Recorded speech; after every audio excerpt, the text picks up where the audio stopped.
Everybody, welcome back to another episode of FSIDFS Fantasy NASCAR Picks. I'm Mr. Mega 31. We have Talladega this weekend, and first of all, it's been 2 weeks since we had a Cup video because Easter they only had Xfinity and Truck. But I just really want to thank everybody for the well wishes. After I, apologize for not being able 2 weeks ago getting truck and Xfinity because I was had a family situation with my parents. Are just amazing the support and comments and stuff. I just really appreciate all that. But I also was kind of astounded by how much cancer has really touched a lot of you out there. Myself, I'm currently a cancer survivor also from non-Hodgkin's lymphoma. It's something that's in remission, hopefully for a long time.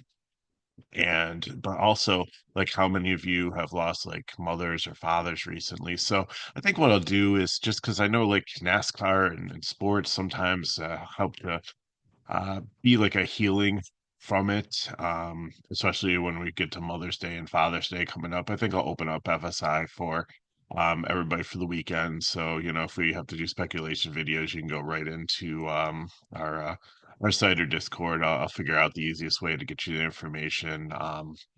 So both those weekends will be free for NASCAR. I haven't looked at the schedule yet. And if they're off, I'll find another weekend around it to make it up. But I think it's just a nice gesture because, I'm sure there's some pain out there still for those of you who have lost loved ones, mothers or fathers recently, and you're, coming up on Mother's or Father's Day without them. So hopefully be able to like watch some NASCAR, and if you're doing DFS, for it, the content for you, not in speculation form, but have like the true sheets up in front of you will be helpful for those 2 weeks. So thank you for your well wishes, and look forward to that coming up in the next couple of months. So uh, if you're new to this super speedway, just bear with me. I know you've all heard it before, but if you haven't, then it's a different breed. NASCAR is a high variance sport, and super speedways just make it so much more. So I always encourage our audience to play lighter than normally. I usually play like maybe 25% of what I'd normally play on a given week on super speedways, just because it's just sometimes it turns into a scratch off lottery ticket. Sometimes you absolutely nail it. The Xfinity race day wasn't bad. There's only like a couple wrecks, not too many cars are taken out. I didn't have a great day because I had too much Retzloff, and he had more mechanical issues. He had a tire go down, he had brake issues. So that didn't help too much there. Um, was kind of surprised with like what some of the optimals look like in GPP, having like the drivers starting first and second who actually finished like first and third out of those. To be up there, but it's only because the people that had those lineups nailed the place differential. So great segue here. So super speedways, you'll see a lot of fades up top. You will see that I have dominators on the board, but that is, don't read what's on the side there, because this is the dominators I'm using to mark as specific groups to play in GPP lines. I'll get to that in a second. So basically, your cardinal rules are play light. You want to look for place differential over dominators here because there's only, I think, 118 laps in this one. Or was that Xfinity? Xfinity was less than that. How many laps do we have? 188. So I knew it was pretty close. I knew it had ones and eights in it. So gosh, I mean, we did have Jesse Love lead like 50 laps, but that's not a common occurrence here, especially in Cup. It just, you have two, three wide here. It's a wider track than Daytona, so three wide, sometimes even four wide worked out, and they're jockeying for position. Fast laps are spread throughout the field. Uh, like the Jeremy Clement had the fastest lap in the Xfinity race, and he's not one that I even think like led at any point. So it's just, nobody's going to just be clicking and like just like sucking up all those dominator points. Like if somebody's out there leading, like Larson was on a shorter track a couple weeks ago, and just completely like leads most of the race. I don't think it was a Cup. I think it was like Xfinity or whatever. You know what I'm talking about. So that's not going to happen here. So again, you're looking for place differential. You're not looking for dominating points. when you build your lineups, also don't feel that you have to use all your salary up. It's okay if you like your lineup, if you're leaving 5K on the table, 10K, sometimes even like 20K on the table. There might be a whole bunch of 5 and 6K drivers that are what you feel is going to be the best lineup for you. And because they're starting in the back, they've got a lot of place differential and they will probably work well together. And you can go with that. So don't feel that you have to rearrange your lineup because you have so much salary left over and you feel like you're wasting it. That doesn't come into play here. It it's rare that salary even um that you even fill out a lineup that has like a lot of high salary drivers in it like normal. So you're not looking for like the value plays and the studs and like stars and scrubs or anything like that. The other thing that's unique about this, and we'll get to this at the end of the video, I'll touch upon it as I go through the field, is that there are times where manufacturers all work together. So if you look at here, like they didn't have practice. So the Fords obviously qualified well here. And it could mean one or two things. It could mean that they've got to figure it out. They unloaded off the truck just like we saw in COVID, and that they're gonna go out there and they're gonna be dominant, or it could mean that they were set up for qualifying and not in race trim, and they might not have like a lot of speed if it's a long run thing, and they might have to come up with some adjustment. The other thing that's kind of dangerous about this is at least that you don't have as much inferior equipment in the Cup Series. Almost there's a lot of parity in most of the cars are the same parts and stuff. But you see it more in truck and Xfinity when you don't have practice, is that if there's an issue with the car, you're not going to know just running like a couple laps out there for qualifying if anything is going to go wrong. So, I mean, that's another thing that makes it more volatile. But manufacturers work well together, teams work well together, teams that have tech alliances sometimes work more together. It's not to say that sometimes everything gets jumbled up and somebody, a Ford and a couple Toyotas work together, and then, maybe a Chevy and another Ford work together in another line, and it works. It just seems like the way the cars are aerodynamically, that manufacturers' bodies of similar types seem to work better. It's a little bit different than Xfinity. Xfinity, you can't lock up and bump draft. You can bump draft, but you can't be like right on each other's bumpers like straight through. But you can in Cup Series, so that makes it a little bit different too. So basically, like I said, let's start up at the top here. You pretty much want to fade almost the whole top 10 because it's really hard for them. They're not going to get the place differential. You don't need dominating points. And if there's a wreck and these drivers up top here get taken out, they lose you so many points. So I gave the example in Xfinity, and I'll give it here. So if you look up here, like say Kyle Busch, even Austin Dillon. Um, are the Richard Childress ones. The Childress cars dominated in Xfinity. They've been really good in plate. Well, it's not plate in super speedways also uh, in the Cup Series. But we'll start with Austin Dillon. So Austin Dillon wins the race. He gets 45 points for that, and then he'll get like 5 points for if he with the he'll get 4 place differential points. So he'll end up with a 49 as the score. That's providing no fast laps or laps led. We're just go neutral playing field with that. So Austin Dillon, you take him at 5, then his ceiling potentially is going to be about 49. If he wrecks and it's one of the first one out, he's going to lose you 34 points. You look at Ricky Stenhouse, who's starting 35th here. Ricky Stenhouse, if he moves up to the 15th position, that's going to give him 20 place differential points. I believe it gives him 25 points for finishing, or I think it's more than that. I think it's like 28. He's going to have 48. So he's going to be 2 off of what you would have had for Austin Dillon. But the thing is if Ricky Stenhouse crashes early, he only gets you a -4. Or it's because it's a 40 car field, the 39th car gets 1 point, so it'd be -4, -3 net. So that's why you really want to look at the cars in the back of the field as you're building here. And that's why it's so dangerous to play up here. Now I know you look at the Xfinity and you saw that Jesse Love and Austin Hill won the race, and Jesse Love, who finished second, did really well. And they both scored about like 50 some points because they led some laps and things like that. And it looks like they might have been in the optimal lineup, but I know they were in some GPP winning lineups.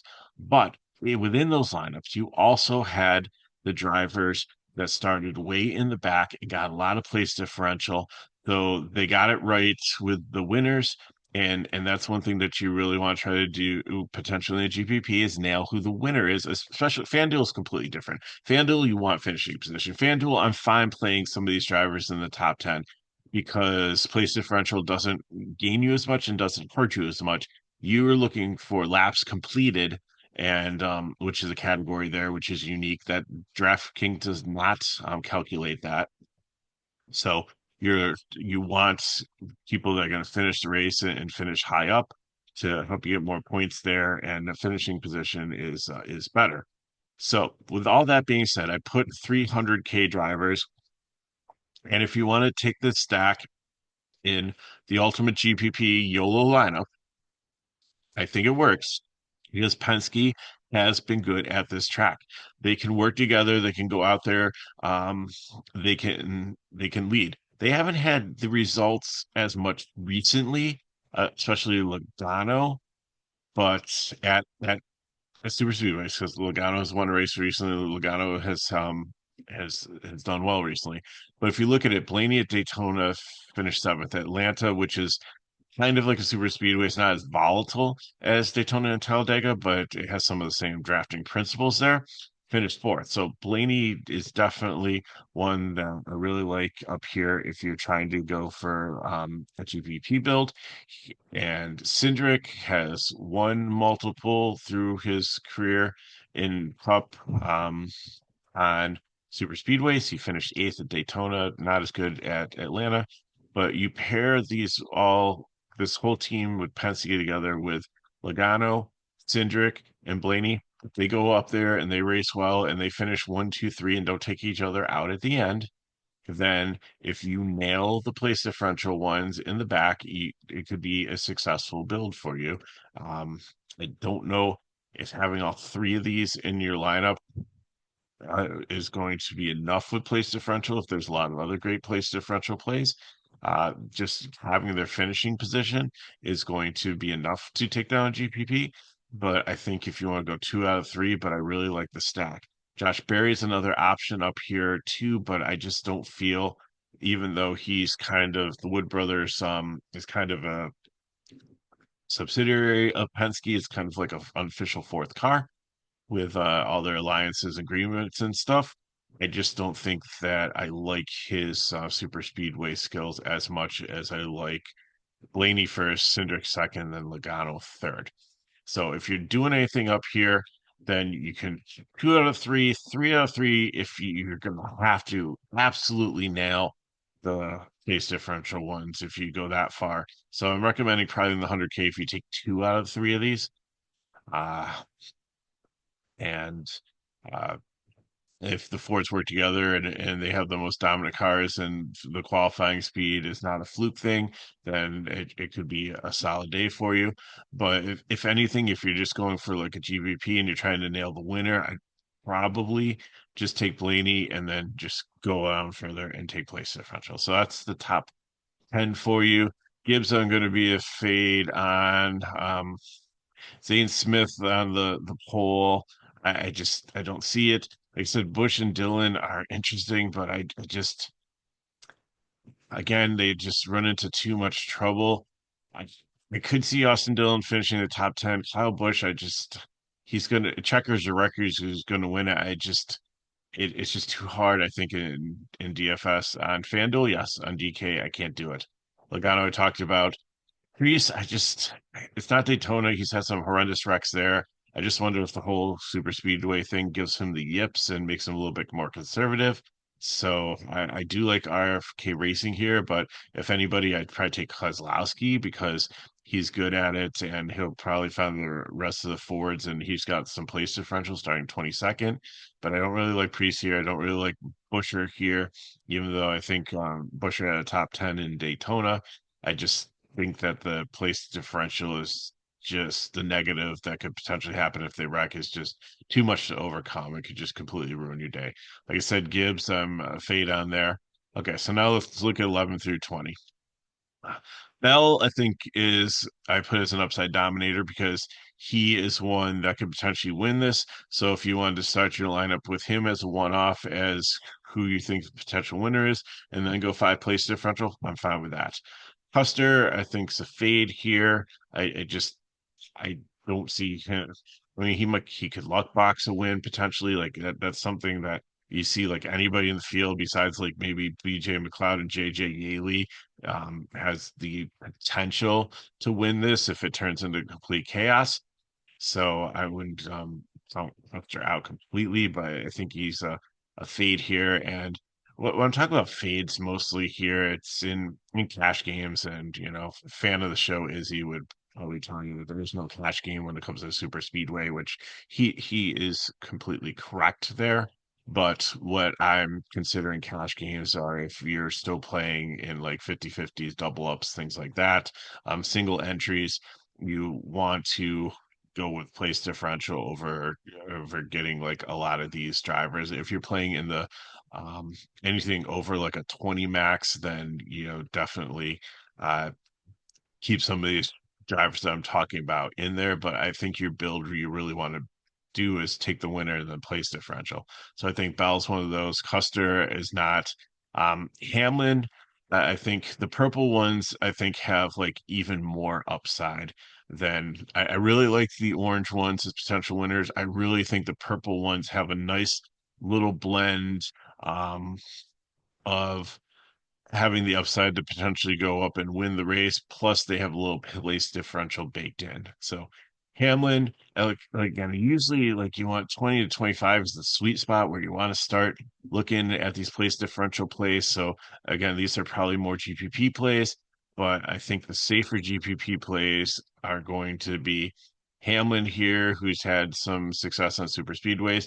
Not as much with the next gen car, but before the next gen car, he had like a whole streak where I believe between Daytona and Talladega, he was kind of unstoppable. Here, six in Atlanta, didn't do as well in Daytona. Uh, well, we're looking at the purple ones. Byron won Daytona, so I think you gotta look at him and Chase Briscoe having a really strong showing at fourth at Daytona. So between those three, Hamlin, Byron, and Briscoe, I think are the safer choices for your one upside, one off play with the five place differential plays. I wouldn't put two of them in the same lineup. I just want to call them out in purple because I feel that they are a safer option. The orange ones I like, where we have Bell there, we have McDowell who has won. Hasn't Inspire in the last season or so hasn't been as good, but when he was with Front Row, like in a Ford, like he was almost a super speedway king. I believe he won Daytona or Talladega, or maybe yeah, he has one victory at least, and he's always been one that you could definitely count on to do well here, but recently not as much. So that's why he's not purple and he's an orange.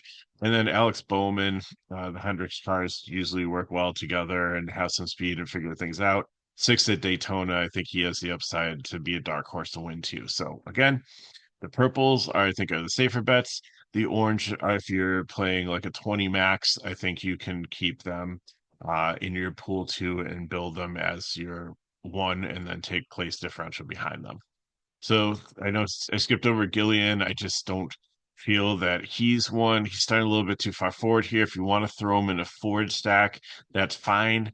But most of the forwards are starting way up. I would probably, if I'm playing him, put him with Keselowski, Gregson, and maybe Cody Ware. So that's how I'd approach that. Allmendinger, colleague, has been pretty good, but again, I really want to start like 20th on back before I start talking cash. He's right on the fringe there. So I And again, he's been okay on super speedways. Coley hasn't been as good recently, so that's why it's a GPP. So here's where we start hitting the real sweet spot is 20th on back. So Bubba Wallace, 2311. The Toyotas will probably work together. You've got all three 2311s here, 20th to 26th. I believe they're all cash plays except for Riley Herbst. I think might be more of a GPP play just because he seems to find trouble sometimes on super speedways, and he did that a lot in Xfinity. But Bubba has won at Talladega. I think it was his first career win. It was rain shortened, but I still think it was definitely he was there in the position to win the race, and he's always been decent on super speedways. So Bubba, I feel solid as a cash play there. Ty Dillon starting a little bit far forward for me here. I really debated whether I wanted him as cash or GPP, but I think has enough floor to kind of finish like top 25. So I think he can be a cash there. Keselowski, um, I like the place differential. He's one that could potentially hook up the rest of the Fords and get lifted up and stay on the same strategy. And if the Fords nail the strategy correctly, could definitely be one that could have a very good day mixing in finishing position and place differential. Perps, like I said, I just like the snake bitten a couple too many times for me to put the cash tag on him. So GPP. Juarez, I think starting a little bit too far forward here. He's in the sweet spot range, but as I look at the other cars around him, I like other ones better. So I just gave him the GPP. And I felt like I usually try to limit like the cash plays to like 10 to 12, and I just felt like too many. So in picking ones out, Allmendinger, Herbst, and Suarez just didn't make the cut if I looked at everybody head to head. Larson, I think, will probably be very popular down here. He's third at Atlanta, Daytona, and Talladega. He's been hit or miss. Like, I don't really think of him as. I think he's somewhere in between. He doesn't like jump out as a super proficient super speedway driver. It just seems like he ends up in a lot of wrecks. Also, not necessarily because of. Oh, yeah, he's caused some. So, anyways, I think he's a solid cash play here. So I think that on probably my core for FanDuel, because John Hunter Nemechek's like 3,200 and you're not going to need to go that low on FanDuel. Larson would definitely take the prime spot from John Hunter Nemechek in FanDuel. So just keep that in mind if you're playing there. Reddick, second at Daytona, this 2311. He does pretty well drafting. I think if he hooks up with some of the other Toyotas, uh, with the rest of the Gibbs cars, I think that makes a solid day for him. No problem with him in cash. Noah Gragson, I think if he hooks up with Fords, he's got some nice place differential there. Solid cash play. Carson Hocevar, second in Atlanta. He was really strong there. Wasn't the greatest at Daytona, but I think that if he hooks up with the right Chevys, that he could have a solid day.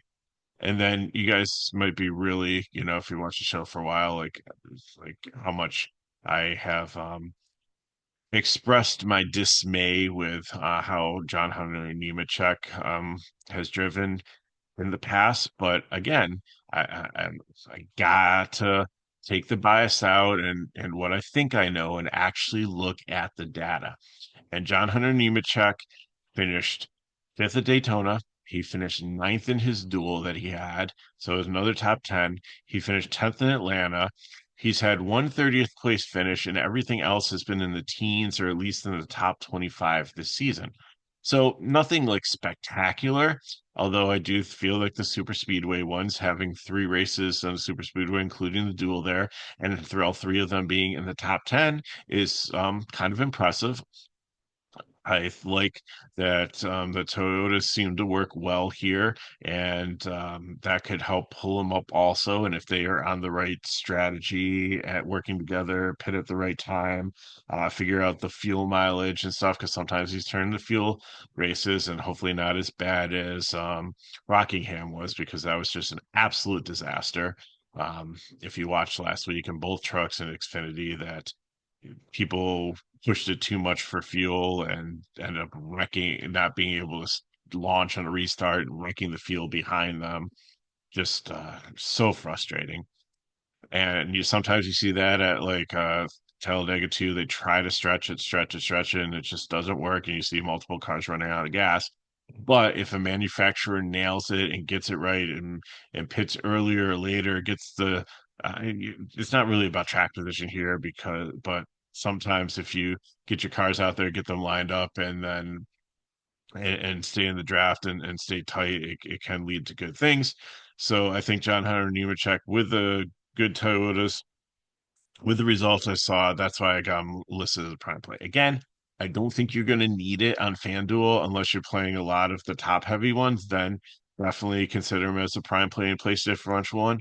In your normal build, if you're doing like a one cash build there or a single entry or 50/50s, I think you really want to go like Larson, Elliott, Chastain over Nemechek, but Nemechek's still in play there. Elliott has got to be a prime play down here. It's been decent on super speedways. It's not a 30th place car. Probably hook up with Chevys and through strategy and stuff, be able to maybe lay back early, but I think eventually you'll get around and get up there and be competitive. So I think that you really want to play him as a prime play. Alfredo and the Beard car, I debated this one too between Cash and GPP because a couple years ago with Austin Hill in the Beard Racing, one he was really okay at the super speedways, but this just hasn't had the speed recently. Alfredo is not Austin Hill, but I think just starting this far back, I think that it can still be a cash play because it can only lose you 7 points if he finishes dead last. But if he can get to like 6 or 7 place differential points with the potential to maybe end up in the top 10 if there's a lot of crazy things, I think you definitely got to consider here. Ross Chastain is one that's not going to be back here. He's one that likes to get up there and lead and be up in the pack, which I think he'll work with Chevys in the front of the pack. I think that bodes well too because of his aggressiveness uh, and getting up front and wanting to be up front and not being one that wants to lay in the back. I think he avoids a lot of incidents there. Daytona was an okay, but eighth in Atlanta, so he's going to be my other prime. Cody Ware, GPP here. He's a Ford. They have a tech alliance with RFK Racing, but I just don't think I have the confidence that he's going to be able to stay up with the rest of the drivers up there. And I know I said there's parity of this equipment, but Rick Ware has traditionally had the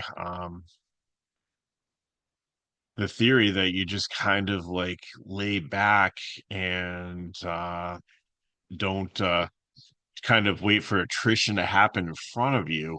And so I don't see him as being a super aggressive driver. So GPP for me.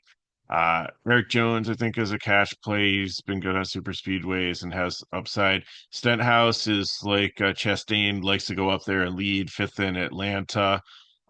He's gotten much better since we used to call him Recky Sprinthouse, taking out people and just being like a human liability. And he does really well on super speedway tracks. It has at least one win, maybe multiple wins. Um, so he's always one that you can look forward to. Shane Van Gisbergen, okay on super speedways. Like, you know, he's more the road course guy, of course. So still trying to adjust to the cup car, being here full time, but he's not a 36 place driver. I think he'll definitely be able to move up. Haley, same situation. I believe I think Riley was it Riley Childress was Haley's crew chief and just kind of up and walked out and quit this week on him. So, you know, there might be some issues with that. Maybe that's why they qualified so poorly here. But I think overall with the Spire program, it's not a 37 place car, should move up. And then McLeod and Yaley, I think they can stay on the lead lap, but these cars might lose the draft, might be hanging in the back with like Cody Ware.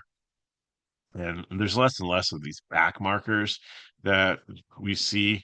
But I mean, Van Gisbergen could be back there, and this group, if they can't keep up with the rest of the draft, are just going to continue to fall behind, and the draft's going to catch them. They might end up down like a lap or two, which isn't horrible because if they're on Lexus, then they can get like the wave around, or they can also make them up easier if they outlast the cars that have wrecked out in front of them. So again, you really want to build down here, take those prime plays, and then throw other cash plays in with them, and that's where you really want to go. In a GPP, like your safest bet is take the prime plays, take two other cash plays down here, try to correlate manufacturers as much as you can and throw in like one purple dom.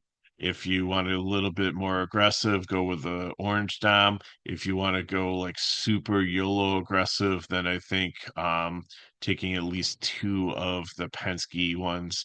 Your ultimate YOLO is taking all three of the 100K Penske ones. I didn't check out the pricing to see if they work with all the primes. They might because John Hunter checks only 5K and Ross Chastain. So that was not my intention at all to give you like the three primes and the 300K and that for you to play that as a line. I just don't think that makes sense in any way because I think you're too top heavy up there with too many place differential plays that could go wrong. So again, I'd really like probably two out of the three plus the primes and then probably another cash play down below just to try to get you the place differential you need. So okay, so that's kind of for like cash builds, and we talked about some GPP. So now let me do some sorting here, and we'll talk about manufacturers and teams that work together and stuff like that for more GPP building. So we'll start with the Chevys, which obviously there's the most of them, not as much as Xfinity. Xfinity seems like it's almost all Chevys. So you have two basic alliances here, and that doesn't mean that the Chevys will work with Chevys. So, but the Richard Childress cars have a tech alliance with Colleague, with Trackhouse, Beard goes in there, and Live Fast and New York Racing, the back markers.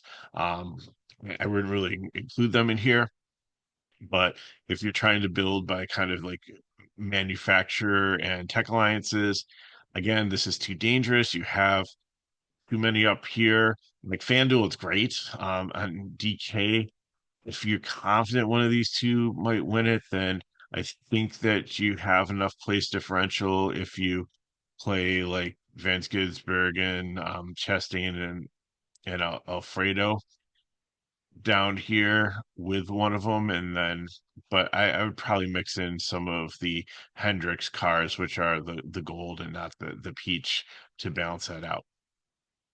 Like I said, McDowell is I would probably maybe in a GPP. I think it's safe enough maybe to pair Byron and Bowman. And then yeah, all three hundred cars is going to be pretty expensive.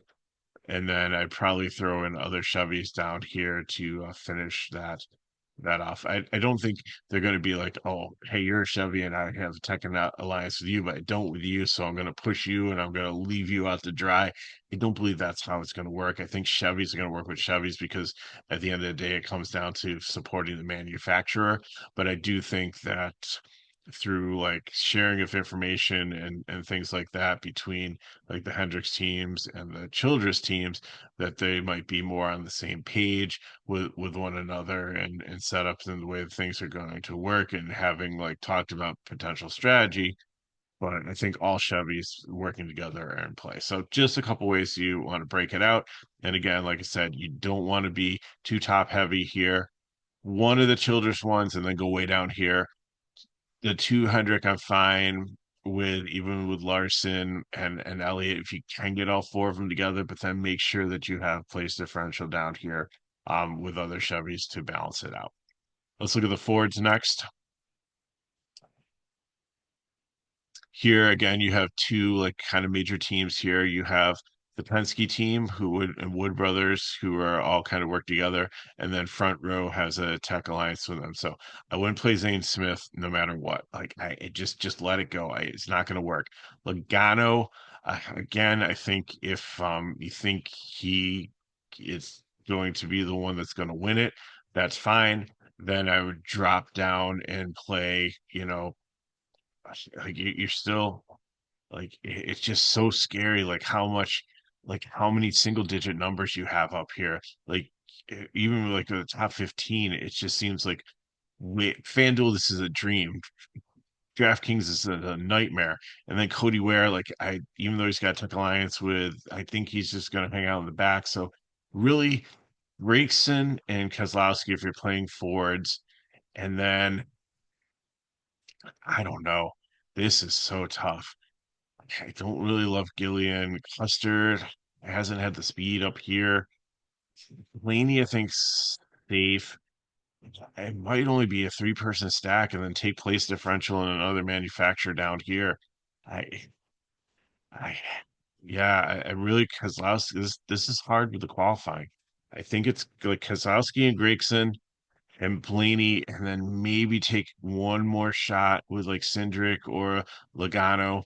I really don't like the RFK ones up here. I definitely don't like Zane Smith. Josh Berry, I don't really feel is that accomplished on Speedway. So, and Buster's out, so Gillian is kind of there. So yeah, Kozlowski, Gregson, Blaney, that's your kind of Ford core, and then maybe Logano or Cindric, and then fill in with other manufacturers. So that's now Toyota is not as bad. Toyota is actually really, really nice here. A little bit high up here with like the 10, 11, and 12. So Gibbs, I probably wouldn't touch there. Bell, I think has the upside, but if you just want to start with Hamlin, I'm perfectly fine with that because you have some real nice floor down here with Reddick, Nemechek, and Jones to kind of offset this. So like Hamlin or Briscoe, I'm good with like Bubba. Yeah, this is a really nice range here. So I think you gotta maybe take Hurst out of the equation. So here's your core four of Wallace, Reddick, Nemechek, and Jones, and then figure out what two you want to take a shot with here. You can go all Toyota here. I think that's going to work. If I have to rank them, it'd go Hamlin, Briscoe, Bell, and again, I don't really like Gibbs. Could this be his first win? Could it work out? Could he be out there? And could the other thing you got to look at too is everybody wants to win every race, but it is a business. And if you think about it, if I know Bell has multiple wins, Hamlin has wins here. I can't remember. I don't think Briscoe has won yet, but obviously Gibbs is the odd man out. And if they can get Gibbs a win, then that would be pretty cool because that would help lock him in the playoffs. So let's see here. We have Byron Bell, Barry, Larson, Hamlin, Larson. Okay, so Briscoe does not have a win, and neither does Gibbs. Uh, but Bubba also won a duel. Um, so again, that there might be at times again everybody wants to win, everybody wants like the trophy, the money, everything like that, but to make the playoffs sometimes with these teams you might see them if they're pushing helping try to get like Wallace to win or try to get Briscoe to win or try to get Ty Gibbs the win, the grandson of the owner, um to try to lock them into the playoffs. So just speculation. Not saying it's necessarily going to be a complete factor, but again, I really like the Toyotas. I think this is a solid build for some GPPs, like with starting with like a nice little foundation of place differential down here, and then having some upside with potential winners up here. So again, a lot of information, a lot of ways to go. Again, play light. Just remember, don't use all your salary. But I think this is for like if you're playing 20 max for like a buck. I think there's a lot of cool builds that you can entertain here with the different manufacturers. Like we talked about with Ford, there's a bunch of different ways to go with Chevys. There's a couple different ways to go here with the Toyotas. Mix and match also, and you could build some lines, and if you just hit it with one in the 20 max, like the dollar, it's still like I think a couple grand is payout, which is not a bad day for you. um, so I appreciate you watching here. Texas next week will be back to more like traditional racing. So, well, I didn't even look ahead to see if we get practice and qualifying, or if I'm gonna have to do speculation videos. At least for Cup, we always know that it'll be the true thing, and I'll try to get them out the night before. So I appreciate you watching and supporting this. And if you want more information on FSIDFS, you can go to the description of the video. You can get into our Discord. I know I gave you all the accurate information here, but it helps you when we do speculation videos get the definite plays.